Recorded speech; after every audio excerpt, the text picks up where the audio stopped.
So one day I was browsing YouTube and I saw a few clips of people just like tapping on keyboards on like custom mechanical keyboards, and for me it was like a sense of euphoria. It was like a sense of discovery, that eureka sense. This I discovered something that I needed in my life that I didn't know that I needed. So I decided to blow all my money on a fucking custom mechanical keyboard. So the keyboard that I got is the Gamma K LK67 from Banggood. I bought this for the price that is being shown on screen.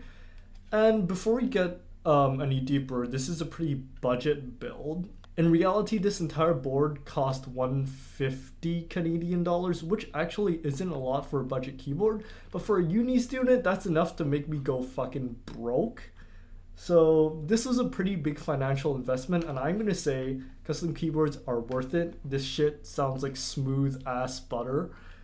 So I'm gonna run you through the build of how I put this together, and I'm gonna put together like a price list, sound tests, so you can decide whether or not you should build your own mechanical keyboard. Of course, before we start, we need to come up with the theme for this keyboard. Okay, let's look at my hobbies. Let's see. Okay. Okay, I see. Okay. We're gonna theme this keyboard after a waifu. So, best waifu. And of course it's fucking 02. Okay, we're using 02 as a theme for this board. So the keyboard kit is the Gamma K LK67 from Banggood. It has Bluetooth, wireless, and wired functions. It comes in this black box with the instruction manual, a small black box with all the wiring and all the tools, and then you have the actual keyboard itself. It comes with stock stabilizers, and it basically comes with almost everything you need to build your own custom keyboard.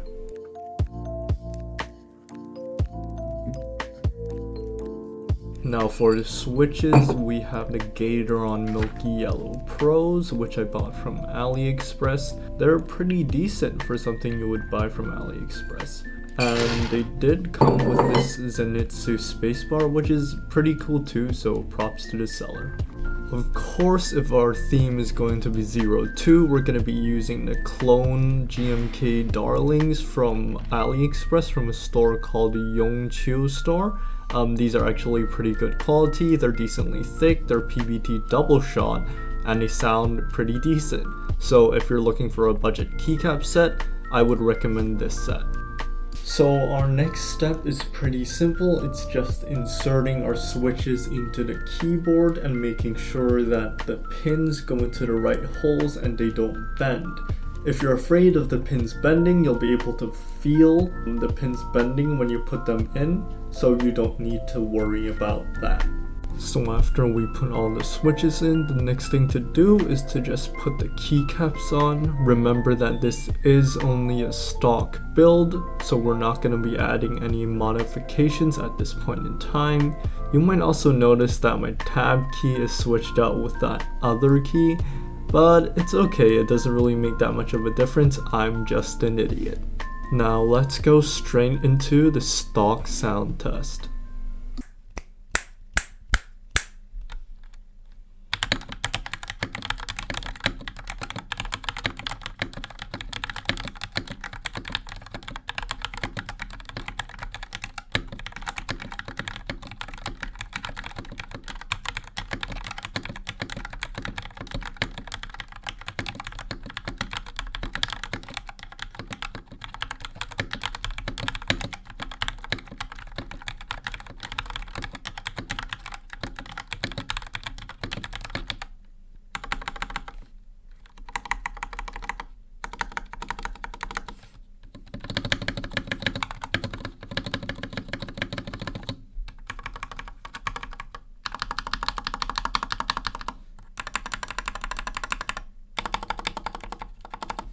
So with everything right out of the box, it sounds actually pretty good compared to my old keyboard, but to me it sounded a bit hollow and too quiet. That's why I'm going to foam and Tempest mod this keyboard. There was also a bit of scratching on the keys, which you can't really hear through this video, but trust me, there is. So I'm gonna lube all of these switches, and then I found that the stabilizer keys were also a bit rattly, so I'm going to change out the stock stabilizers for something else and then lube them. If you can't tell, it took me a bit of time to get all these switches out because I'm not used to actually pulling switches out. So what you're going to need for this is a switch puller, and I don't think there's a way around this. You definitely probably do need to buy one if you're planning to build and mod your own keyboard. And all you have to do is to just push down on the tabs and the top and bottom of each switch and lift. The thing with this board is that the knob on the top right is really hard to pull off, so I just used a screwdriver to pry it open, which led to a tiny bit of damage onto the knob itself. But it's fine, and it let me easily just put my fingernail underneath the plastic bit and lift the entire knob out. Next thing to do is to just remove the stock stabilizers by lifting up the small tab at the bottom. Next thing you need to do is to get a tool. I recommend a screwdriver to lift these tabs up by prying them across the board. This way you could remove the top part of the case and proceed to work on the inside. Now to fully disassemble this keyboard, all you have to do is to just unscrew these screws on the plate and then lift the plate and PCB straight out of the bottom part of the case, and then you can proceed to modding it. Now keep in mind there is a switch at the top left corner, so when you remove the plate and PCB, there's a very specific way that you have to do it. I've linked a video down in the description so you can see what this specific way is. Now to do the foam mod, which reduces hollowness and increases stockiness, all you have to do is to take a piece of foam and fit it to the case just like this to put in the case, leaving holes for the pinholes, the screw holes, as well as a wire connecting the battery pack to the actual PCB. So the Tempest mod is a mod that increases the poppiness and the sound reflection of your keyboard, and what this mod basically is just 3 layers of painter's tape on the back of your PCB with the excess being snipped off by scissors.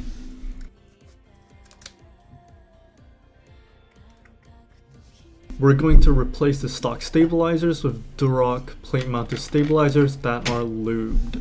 Please note that I did lube all the stabilizers and all the switches off camera because that takes way too much time. Now on to the B-roll and the sound test.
Hey everyone, now that we're done, let me give you my honest opinion on this build. This build is actually pretty good for a budget build, and I'm pretty proud of it.